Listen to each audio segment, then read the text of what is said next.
Уважаемые граждане России, дорогие ветераны, товарищи солдаты и матросы, сержанты и старшины, мичманы и прапорщики, товарищи офицеры, генералы и адмиралы. Поздравляю вас с Днем Победы!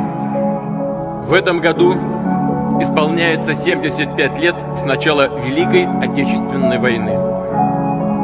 Уроки истории говорят о том, что мир на планете не утверждается сам по себе, что нужно быть бдительным, что недопустимы двойные стандарты, близорукое потакание тем, кто вынашивает новые преступные замыслы. Сегодня цивилизация вновь столкнулась с жестокостью и насилием. Терроризм стал глобальной угрозой. Мы обязаны победить это зло.